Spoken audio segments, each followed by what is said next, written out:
Я Ларри Кинг, Эрик Боллинг, эксперт в области бизнеса и ведущий телеканала Fox News, в недавно вышедшей книге утверждает, что на смену американским ценностям, таким как стремление к личным достижениям, религиозное и национальное самосознание и капитализм, приходит опасная социалистическая идеология. Это книга «Очнись, Америка».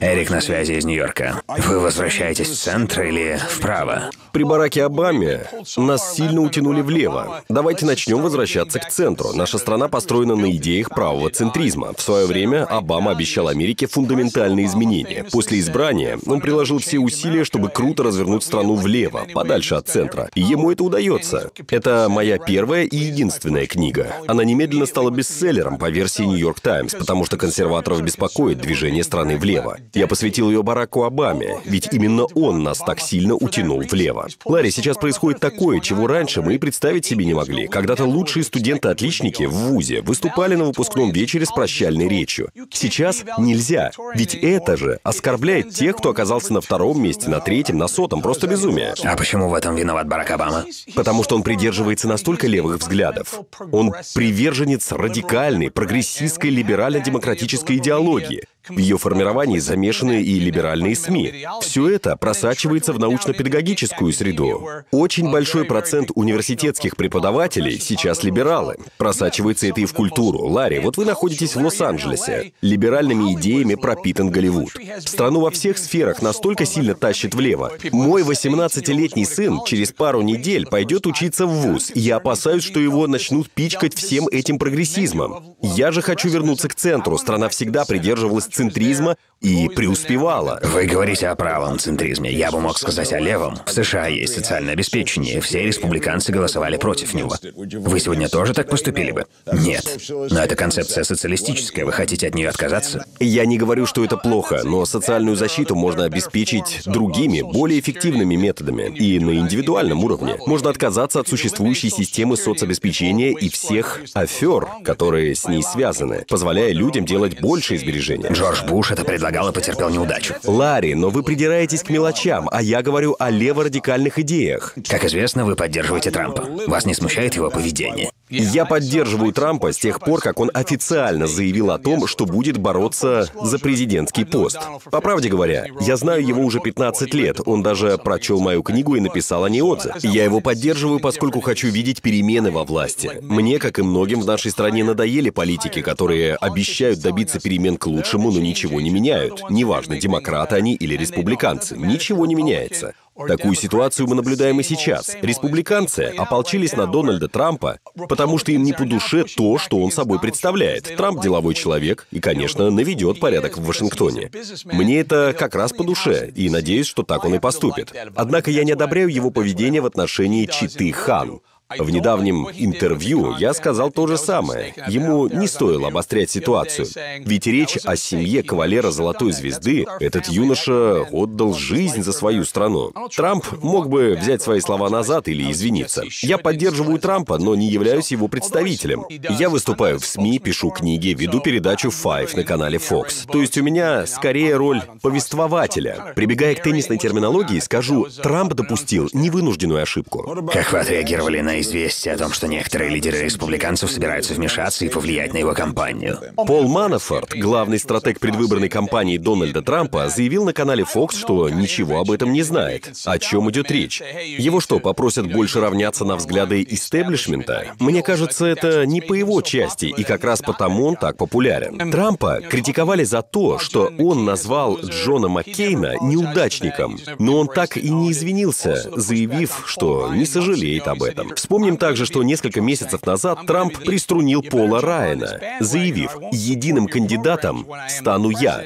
И если вы не примкнете к моему лагерю, я не поддержу ваше предложение, когда стану президентом». А Райан теперь в строю Трампа. Из-за всей этой шумихи вокруг истории с читой Хан и их погибшим сыном, часть республиканского истеблишмента вроде Маккейна и Райана возмутилась. Но я думаю, все обойдется. Скандал пока не утих, но в прошлом Трамп уже преодолевал такие трудности. Тем не менее, я все равно считаю, что он должен извиниться перед Ханами. Трамп не поддерживает Райана и Маккейна. Удачная ли эта стратегия? Отлично. Будучи консерватором, я с ним солидарен. Джон Маккейн — герой войны. партии, но сенатор из него не вышел. Он почти так же прогрессивен и либерален, как Хиллари Клинтон. Можно даже сказать, что Маккейн — это та же Клинтон, только в мужском обличии. Пол Райан — замечательный человек. Пару недель назад, во время партийного съезда, мы с ним общались лично. Мне он очень понравился. Но я ратую за более консервативную повестку, а Райан — один из представителей республиканского истеблишмента, против которых я и выступаю. Я давно хочу, чтобы они ушли из власти. Проблема вот в чем, Ларри. Вы знаете вашингтонскую кухню. Там все строится на отношениях и договоренностях. Лоббисты объединяются с политиками, которые, в свою очередь, вводят дружбу с различными советниками. Все они цепляются за власть, влияние и деньги. При смене режима, скажем, с приходом Трампа, во власти произойдут масштабные чистки. Если не ошибаюсь, по некоторым оценкам, уже в первые 3 месяца будут смещены где-то 5000 человек, а в течение года 35 тысяч. Иначе говоря, многие связи будут разрушены и многие лишатся власти. Думаю, именно поэтому Трампу оказывают такое противодействие. Позвольте привести пример.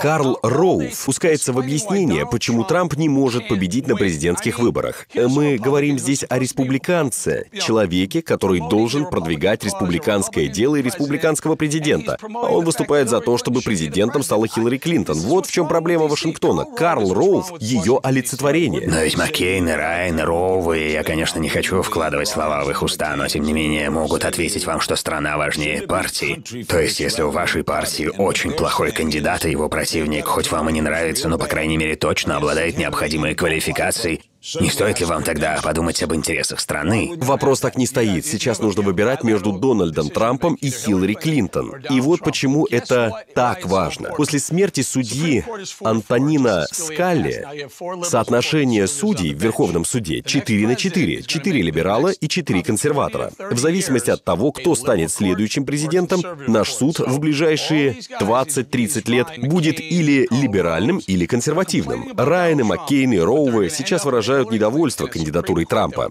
В итоге они получат Клинтон и соответствующий Верховный суд, что в свою очередь будет знаменовать для страны поворот к ультралевой политике. Потому я и написал эту книгу. Она представляет собой маршрут обратно к центру. Если президентом станет Клинтон, то ожидать можно будет чего угодно. Первая глава моей книги посвящена апокалиптическому сценарию. Хиллари Клинтон приносит президентскую присягу. Эл Гор становится министром энергетики. Эл Шарпен — министром образования, а коммунист Берни Сандерс — министром финансов.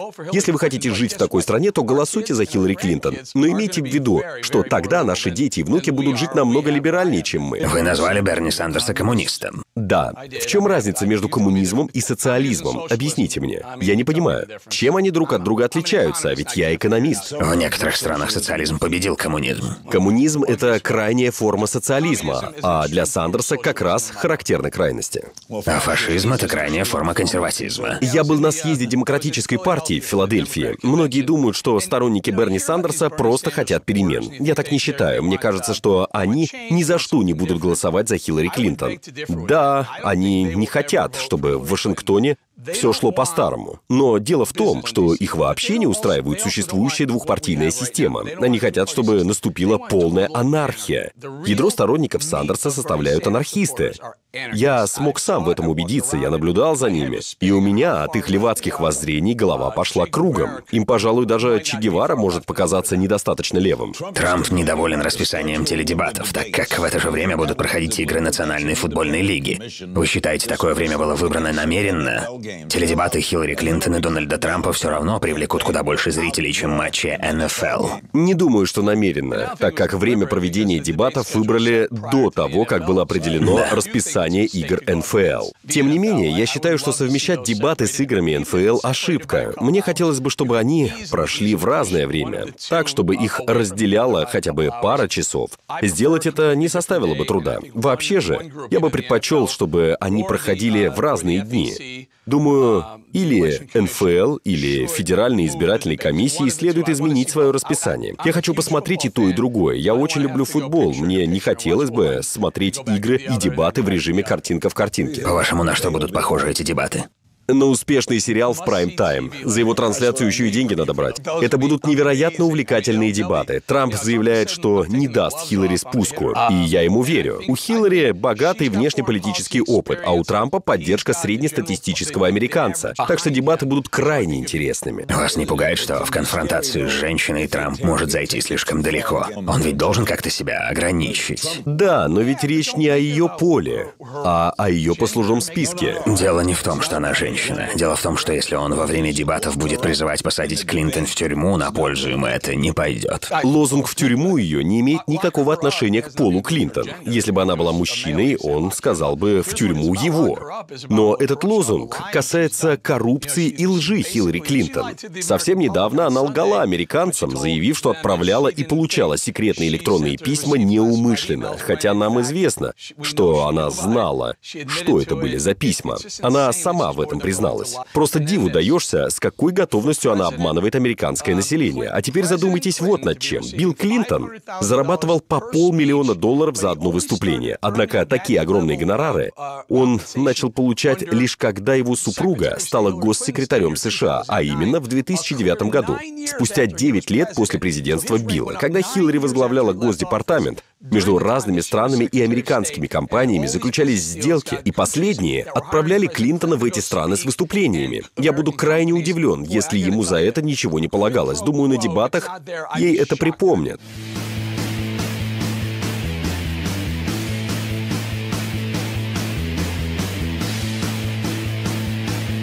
Группировка «Исламское государство» заметно ослабла, подконтрольная ей территория уменьшилась, она в значительной степени лишилась нефтяных доходов и путей снабжения.